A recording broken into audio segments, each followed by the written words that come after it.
The other day, I decided to ditch my oh-so-comfortable couch. It was a tough decision, I won't lie.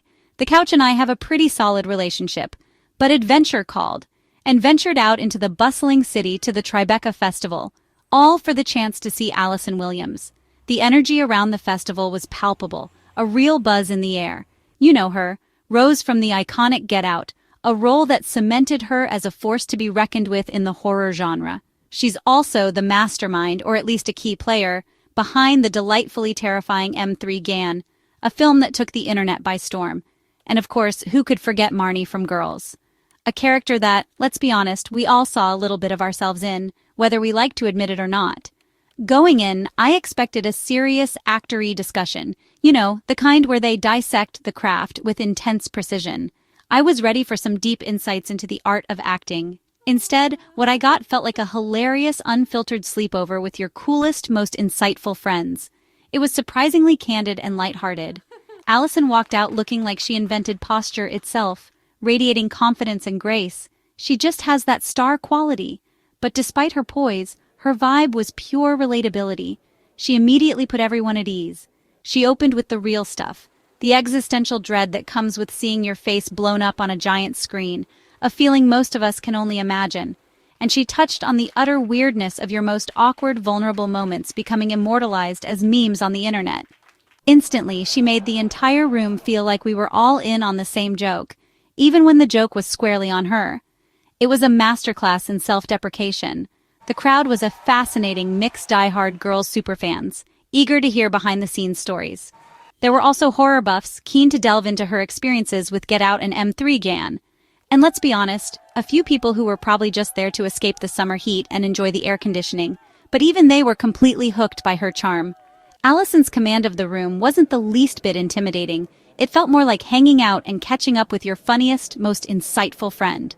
The absolute best part, she genuinely reminded us that actors, despite their fame and fortune, are still real people, just like us. They worry about their kids and the everyday challenges of parenthood. They have strong opinions on Botox and the ever-evolving world of skincare and cosmetic procedures. And most importantly, they possess the ability to laugh, sometimes hysterically, at their own cringeworthy moments. The whole experience felt significantly less like a formal interview, with its rigid structure and predictable questions. It was much more akin to a group therapy session, a safe space for shared experiences and relatable anxieties. It felt like a therapy session for anyone who's ever felt a little too much like Marnie Michaels, navigating the complexities of life with a mix of ambition and awkwardness. I left feeling like I'd just gotten the absolute best, most exclusive gossip. It was as if I'd just received insider information from the coolest, most charismatic girl at the party.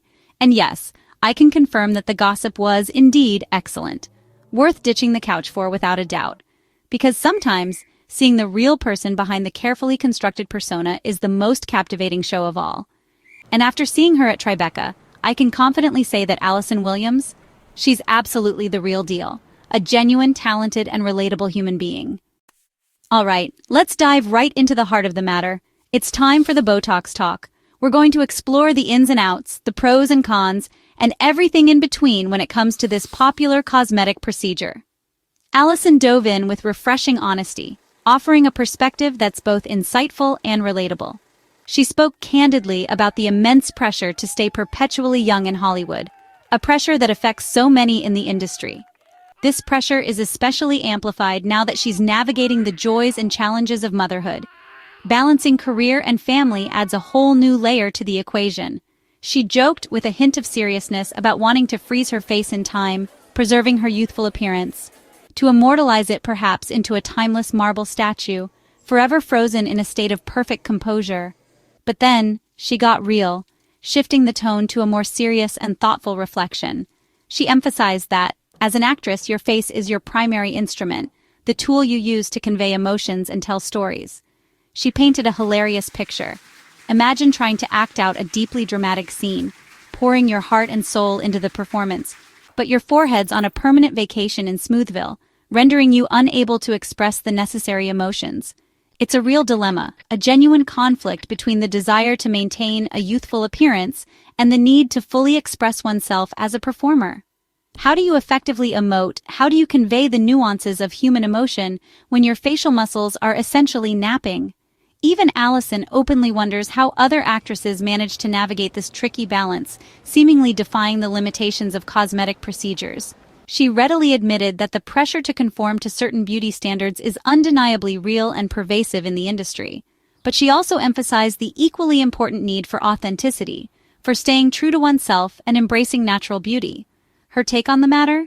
Simply do what feels genuinely right for you. Whether that involves a little Botox to smooth out some lines, or embracing a full range of eyebrow movement to express your emotions freely and authentically.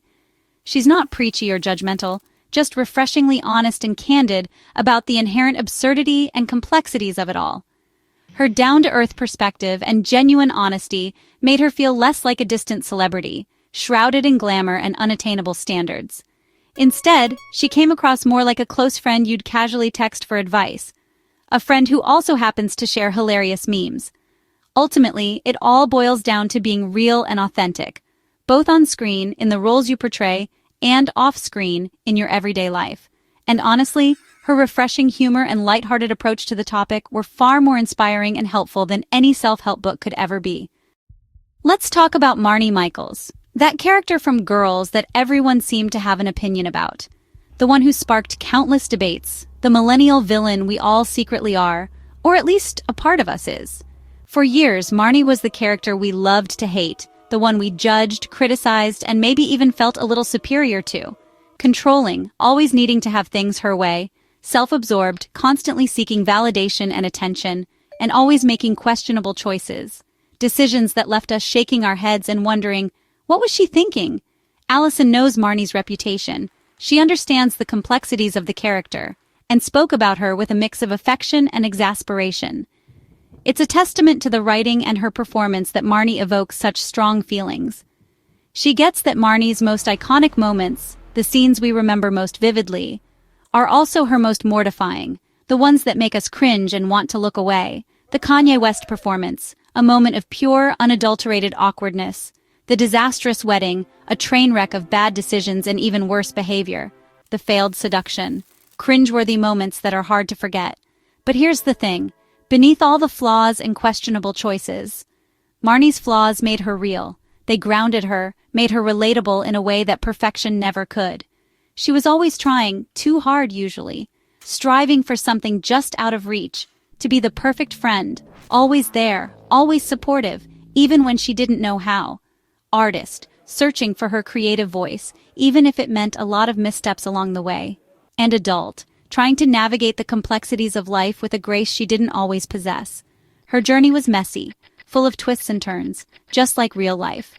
Uncomfortable, filled with moments we'd rather forget, and deeply human, a reflection of our own struggles and insecurities.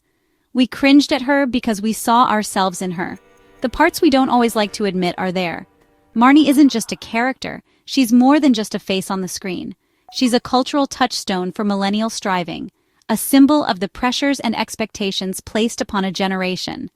Allison played her with conviction, bringing a depth and nuance to the character that made her both infuriating and endearing. Never shying away from the cringe, embracing the awkwardness, and giving us a character we couldn't look away from. That's why Marnie will be debated, analyzed, and memed for years to come. Her impact is undeniable. Love her or hate her, and people definitely fall on both sides of that spectrum.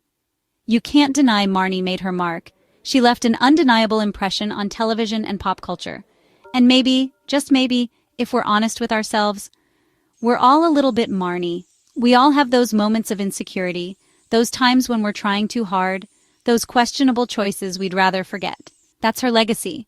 A reminder that it's okay to be flawed, to be messy, to be human. Just when you thought you had Marnie figured out, Gen Z comes along and flips the script. For them, Marnie isn't a cringe villain. She's an icon, a misunderstood queen, maybe even the blueprint. Allison shared insights from the Girls Rewatch podcast hosts, who see Marnie's ambition and directness as strengths, not flaws. In a world of girl bosses and manifesting, Marnie's relentless pursuit of her goals is actually aspirational. Millennials saw her earnestness as embarrassing. Gen Z sees it as brave. They're not laughing at her, they're rooting for her. Maybe Marnie wasn't the villain. Maybe she was just ahead of her time. This generational shift proves pop culture evolves. What we once mocked, we now celebrate. A great character means different things to different people. Marnie Michaels might just be having the last laugh. And honestly, I'm here for her comeback tour. Sometimes the things we cringe at become the things we love. The Girls Rewatch podcast hosts, Amelia and Evan, are basically Marnie scholars. They explained that for Gen Z, cringe is now a badge of honor. Authenticity means trying, even if you fail. Who tried harder than Marnie? No one. Gen Z also sees her awkward moments with men as her claiming power, not desperation. Her bluntness? Setting boundaries. Even her corporate style is now seen as a precursor to today's quiet luxury trends. Marnie's need for control is relatable in a chaotic world. Context is everything millennials saw Marnie through the lens of our own anxieties. Gen Z sees empowerment and authenticity. They have the language to describe what Marnie was going through. It's a fascinating evolution and makes me want to rewatch the whole series. Maybe we were too hard on her. Maybe she really was the blueprint. Beyond Marnie, Allison Williams has built a career playing women who are never what they seem. She's mastered the art of the polished exterior hiding something darker. Think Rose in Get Out. That performance? A masterclass in subtlety and shock. Then came M3 Gan, a roboticist whose control issues unleash chaos, and a viral dancing doll. There's a theme: hyper-competent women whose need for control leads to mayhem.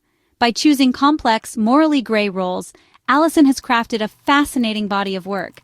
Her characters challenge our ideas of femininity and ambition. They're rarely just good or bad. They live in the gray area. She's the queen of the high-achieving woman on the verge of a breakdown. It's a smart, cohesive career move. And honestly, we're lucky to watch her work. She's made complicated her brand, and it's brilliant. As if acting and motherhood weren't enough, Allison's got a new podcast, Landlines. The concept? She calls up interesting people on an actual landline phone. It's retro, it's quirky, and it's all about real, focused conversation. No video, no distractions. In a world of constant notifications, the landline forces you to slow down and really listen. It's a natural extension of her work, searching for genuine connection in an artificial world. She didn't reveal much about the guests, but the vibe is cozy, thoughtful, and a little nostalgic. It's the kind of podcast you'd listen to on a rainy afternoon. Allison's taking something old-fashioned and making it relevant again. I'm intrigued to see who she calls and what comes out of those conversations. She's not chasing trends. She's making projects that matter to her. And yes, I'll be subscribing. What struck me most at Tribeca was how Allison Williams juggles it all, with humor and grace. She's a serious actress, a new mom, and a pop culture icon all at once. She can talk about artistic integrity one minute and joke about her baby discovering the M3 Gan doll the next. Motherhood has changed her perspective, on roles, on legacy, on what her kids will one day Google. She's self-aware about her fame and on the memes and doesn't let criticism define her. That self-awareness lets her be both intensely scrutinized and totally grounded. The Allison Williams we saw is comfortable in her own skin, open, funny, and wise. She's not afraid to be vulnerable about Botox motherhood or her cringiest moments. She's a role model not for being perfect, but for being real. It's the art of being Allison, and it's a joy to watch. So, what's the takeaway from this deep dive into Allison Williams? Pop culture evolves. Marnie went from millennial cringe to Gen Z icon, and Allison from best friend to horror queen. She's never been afraid to reinvent herself or challenge expectations. Her career is a case study in choosing interesting work over easy likability. She sparks conversation, debate, and memes, rare in today's fast-moving culture. At Tribeca, she was smart, funny, and self-aware, a bridge between generations and genres. She proves you can be serious about your work without being self-serious. We're still obsessed because she's interesting, talented, and has a wicked sense of humor. She's not just part of the conversation, she's driving it. Team Allison forever.